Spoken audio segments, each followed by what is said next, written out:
This is Mark Schofield with another edition of First Sound for Inside the Pylon. Today I'm going to look at Indiana rising redshirt senior quarterback Richard Lagow.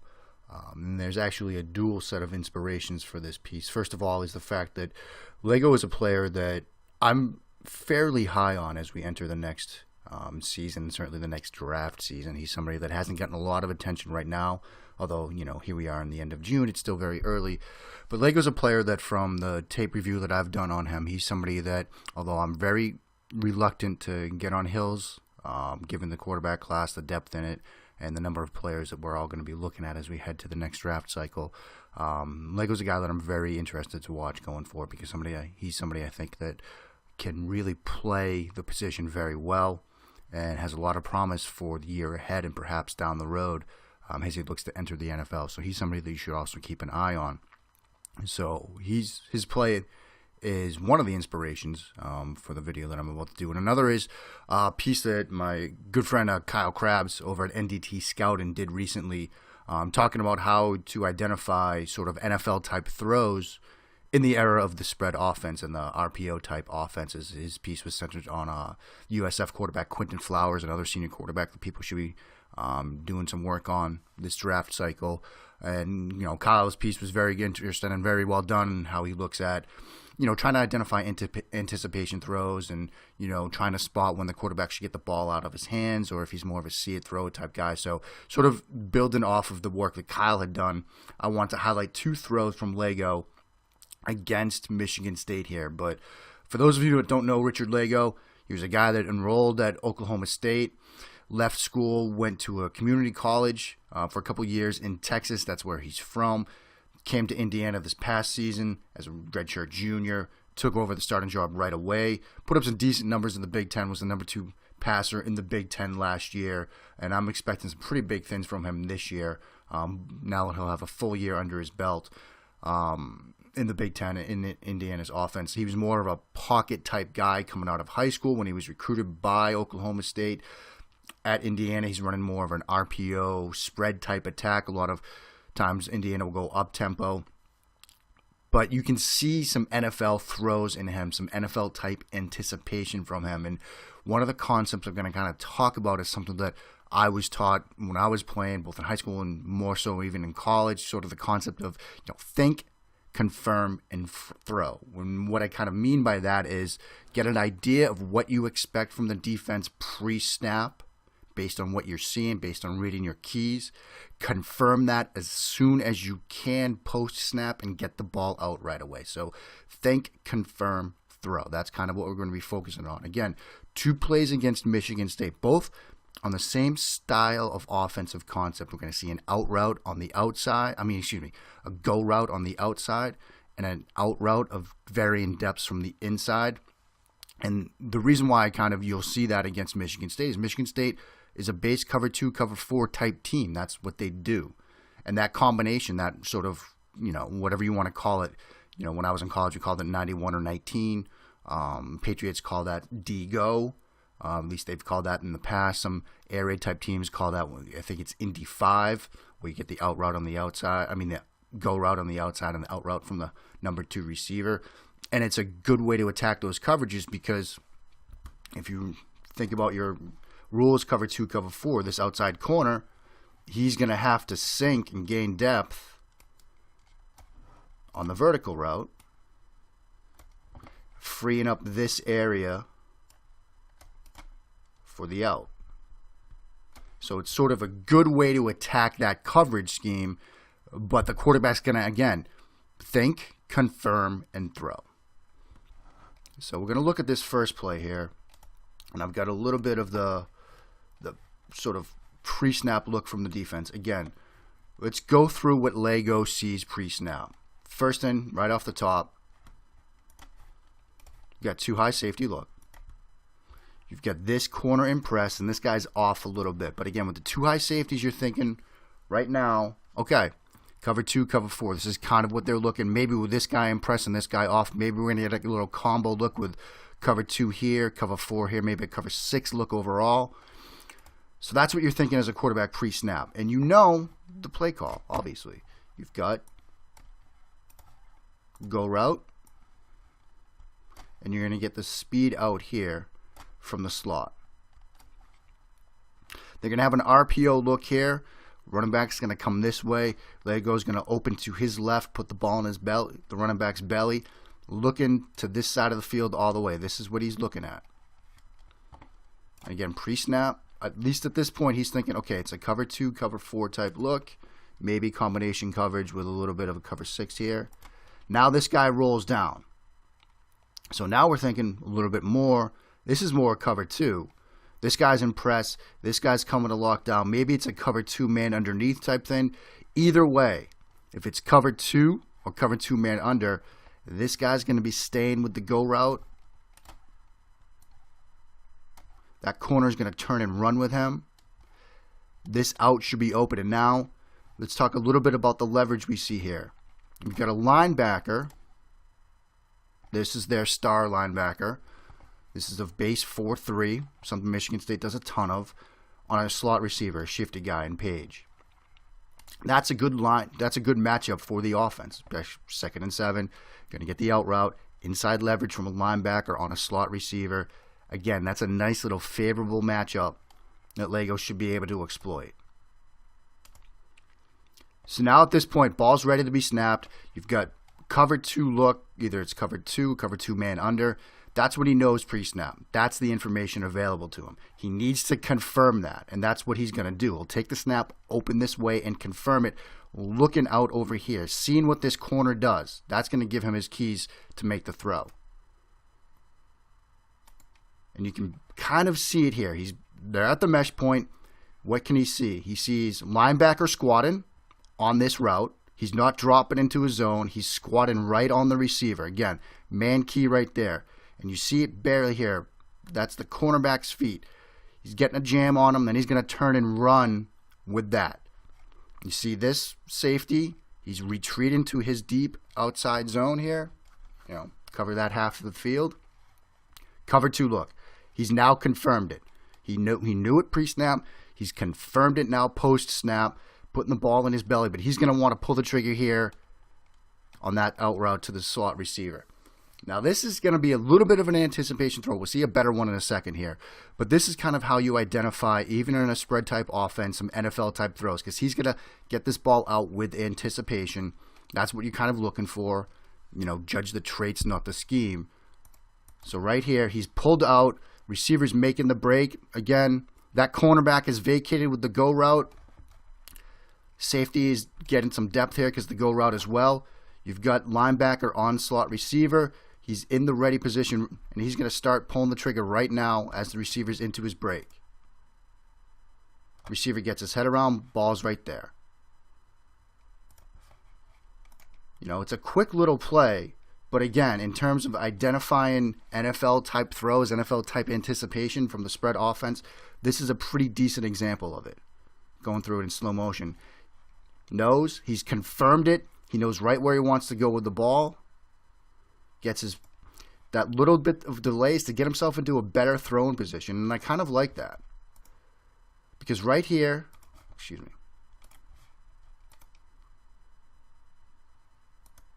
right here, he knows that's where he wants to go, but he gets into a better throwing position. A little bit of anticipation. Receiver makes the break. The ball's on him. Good timing, good play, good throw. Here's another example of the same type of concept later in the game. It's a 3rd and 9, early in the 3rd quarter. Indiana's down by 7. Ball on the right hash mark, just outside the red zone. Obviously, you want to convert this, keep the drive going. Similar to the previous play, we're going to get go. This time the out route's going to be a little bit deeper. It's going to be past the sticks. So first off, whichever route he throws, because he's going to throw to this side of the field, it's a longer throw now. Ball on the right hash. So we're going to get a good look at Lagow's arm strength, and that's another box that I think he checks off and checks it very well. Let's look at the defense pre-snap, okay? A little bit of a different look. Again, we see corner and press here. This corner's off, and then we've got 3 D-backs. So you've got 3-3-5 here. You've got 3 down linemen here, backer, backer, backer here on the edge, 5 defensive backs. So in terms of what Lagow knows pre-snap, This looks to be some sort of combination style coverage. Maybe they're going to roll into some type of Tampa 2 base where this guy's sort of going to play that, middle of the field area. These guys might drop, knowing that Michigan State's cover 2, cover 4 type team. That's what they do a lot. Maybe this guy squats, or maybe he drops as well, and it's more of a cover 6 type look. But there are some missing pieces to the defensive puzzle right now for Lagow to figure out. And as we start to sort of go through the pre-snap phase, we're going to see a little bit of that here. The pieces start to fit a little bit better. Again, this guy drops a bit. This guy starts to widen. And that's a little bit interesting because you see the depth. You see him start to widen. Lagow's ears got to perk up at this point because maybe this guy isn't going to be in coverage after all. Another cue to look at, again, the leverage issue. This is a different linebacker. But knowing that you have the out route here, dependent on coverage, this might be the guy that you're going to have to be most concerned about if you want to throw that out route. Again, go out.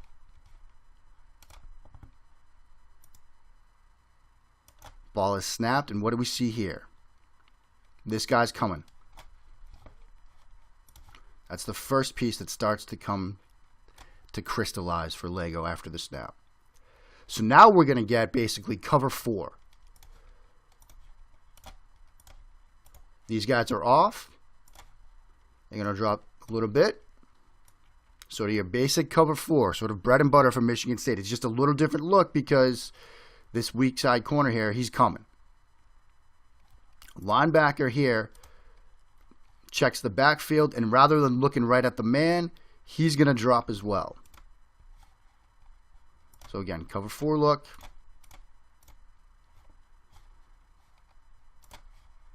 What we're going to get here, blitz. This guy will come. This guy drops. This guy drops. And again, in terms of the route combination, go. Oh, okay. So now the pieces are starting to come together for Lagow. Gets the snap, and again, he opens up to the left. He knows the blitz is coming. He sees that just as the ball is snapped. Now he's opening up to his left, and what does he see? This guy's deep. He knows that he's going to carry that vertical route as long as he can to give help to that safety to the side of the field. That's the way the coverage scheme works. He's going to have to sink under that vertical route, at least to narrow this throw-in window. Because if he just squats on this area is going to be right open. The glossary term on inside the pylon, the honey hole. That's an actual football term, people. He also sees this guy's dropping, getting onto the hip of the out route. But since it's going to be zone, he's going to peel off and sit down here. So you're going to get some tighter throwing windows here and here. That's what the defense is going to try to do on this play. He hits his depth, and he's starting to pull the trigger right now. And this is why I love this throw. And I will tell you right now that you can probably talk to some people that might hate this throw. This is part of the beauty of evaluating the quarterback position.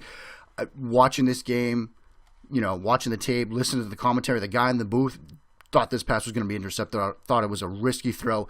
I love it. And the reason why I love it is it's a pure anticipation throw. It's an example of trusting your receiver, throwing him open, getting the ball out well before his break, and taking a chance that you're going to have to take in the NFL, because if you wait to pull the trigger, it will be intercepted. But right now, this is what he sees. Lagow has confirmed the coverage. Knew going in that it's probably going to be some sort of cover 2, cover 4, cover 6 type look. That's what Michigan State does. It had a different look to it. That was what he was thinking. Confirmed it after the snap. Now he's going to throw the football. No, think, confirm, throw. That's what he's doing. Ball is about to come out. Linebacker starting to squat into his zone. He's constricted the throwing lane on the out, but now it's time for him to sit down. Corner is sinking with that vertical route, but Lagow knows the more he waits, more likely this guy can then peel off and come down on any sort of out route, because now at this point, safety's gotten some time to come over. They've constricted that throwing lane. He can now help out on any route break into the outside. Ball is coming out. Receiver is still not even started. He's just getting into his break.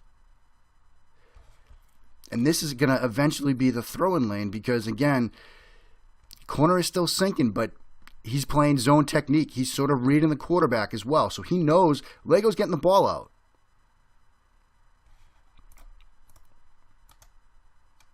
Look, ball is out of his hand. Football, right there.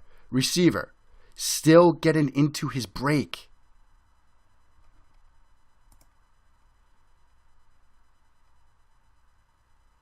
I mean, that's an NFL throw right there. That's NFL-style anticipation because, again, receiver is just getting into his break. The ball is out. He turns, and the timing and placement is just perfect.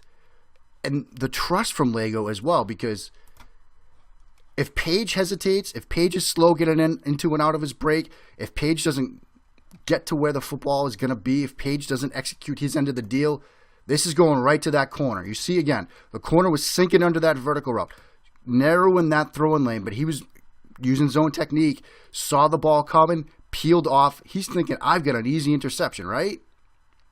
Receiver holds up his end of the bargain. That's an NFL throw. I love that throw from Lagow. And the interesting thing about it is Lagow has a very strong arm. And one of the things that I'm interested to watch from him going forward is touch, placement, things like that and over the next year. Because similar to some other guys in this class, like, for example, Drew Lock or Josh Allen, they have the fastball. It's can they throw the changeup? Can they use touch, timing, and anticipation and placement to make throws like this? And this is a long throw, right hash to the left numbers. It's just well executed. The trust and the anticipation, and it's just a very nice throw. You know, I think if you're a coach like Bill O'Brien or Josh McDaniels, you know, you see something like this and you think, this guy can come in and run my offense.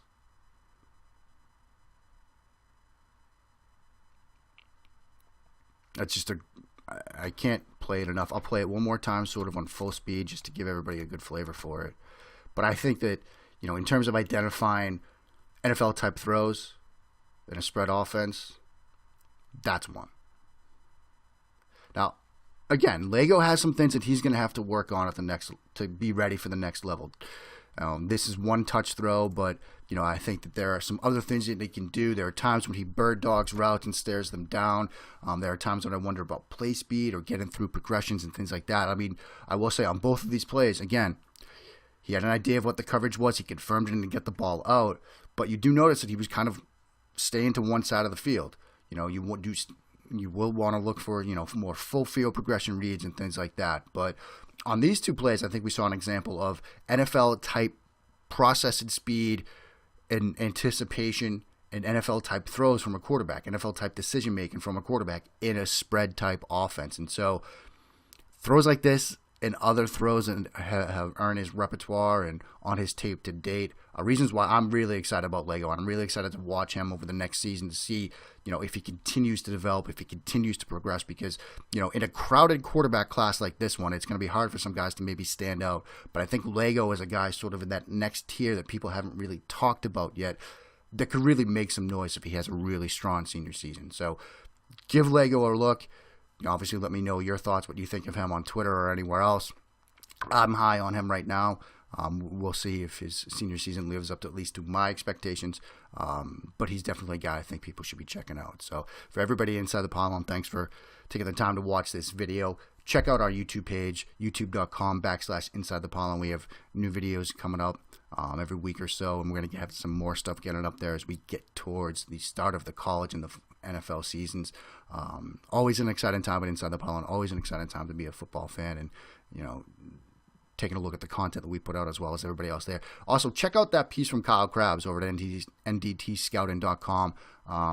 You know, it's a piece on Quinton Flowers, the South Florida quarterback, but it's a really good piece in terms of how to identify NFL-type throws and spread offenses, similar to what I'm talking about here. So check out Kyle and his work and all the work everybody is doing over at NDT Scouting as well. So for Inside the Pylon, I'm Mark Schofield. Thanks for watching.